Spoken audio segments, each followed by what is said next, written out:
Eric, I love this. What is this? Is this you, Tony? Hold on. I'm having trouble. Oh, there we go. I pulled up the wrong pod. I'm sorry, sir. Go ahead. Nope. I can't hear. Okay, there we go. Now we're talking. Spike. Thanks, Matt. What is this? This is my first debut CD after leaving BB's band.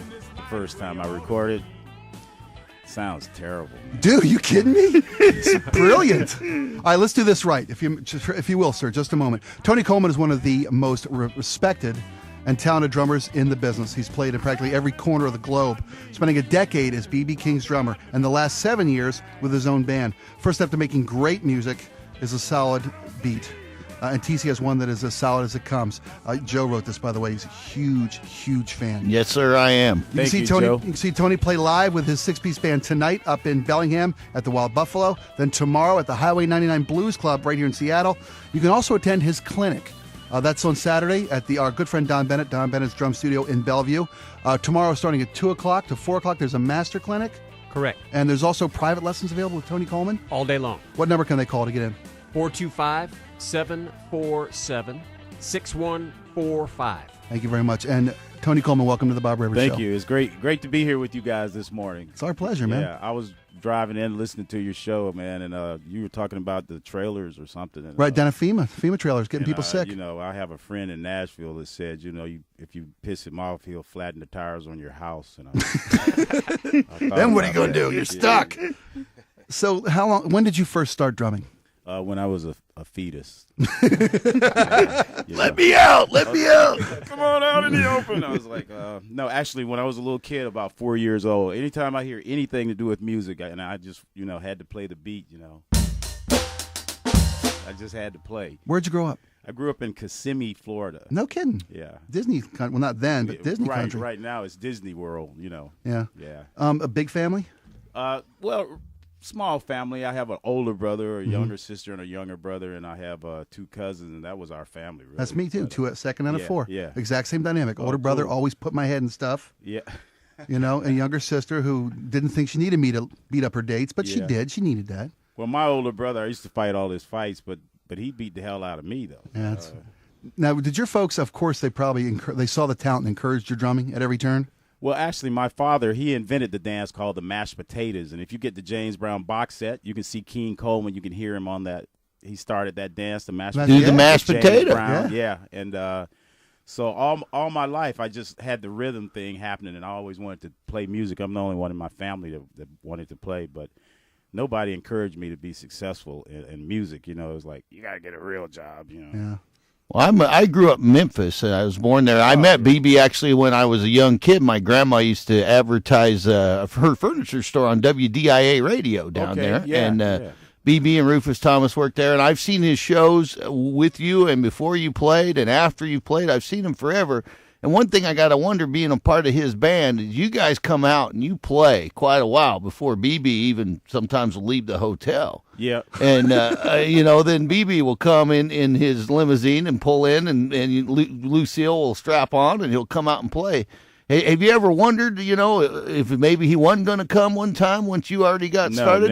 Never. BB's he ruined me. Because everything about BB is professional. If you got a headache, a stomach ache, a toothache, a eye ache, a heartache, doesn't matter. We got to go to work. Nice. BB could care less. It's like showtime. I've actually seen the man barely talk. Oh, how you doing, fellas? And the guy goes, Mr. B King, how you doing? Let's go. You do a good BB King. Yeah. Yeah, I get in a lot of trouble. Do you? Yeah, I do. I actually, one of our bus drivers pissed me off one morning, so we were in the snow, and I was like, hey, man, I think I'm going to call the bus driver and make him think it's the boss, And they said, man, don't do that. The guy's been driving all night. I said, oh, what the hell? Yeah, do it. So I called his room. He'd always expected to be a musician, so he'd wake up. He'd answer the phone like this, what? Then I go, how you doing, son? Oh, hey, boss, how you doing? Well, pretty good.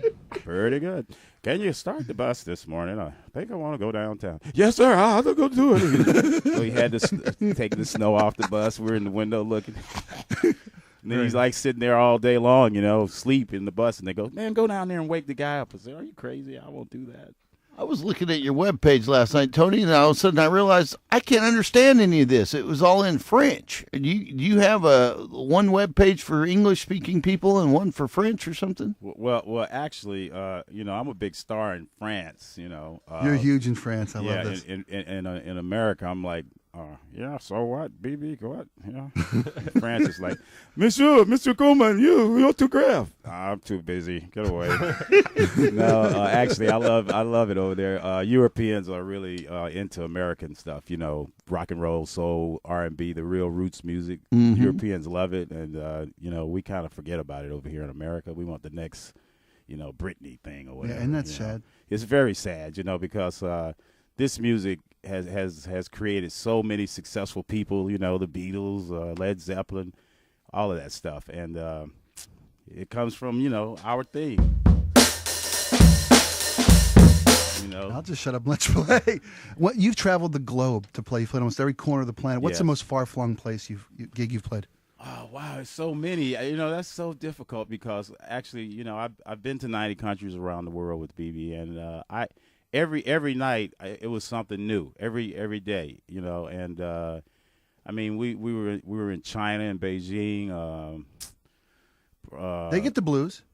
The whole world. They get the blues big time. The whole world gets the blues, and the blues is the antidote to the blues. People think it's I feel bad, I got the blues. Well, if you feel bad, you got to have the blues to feel better.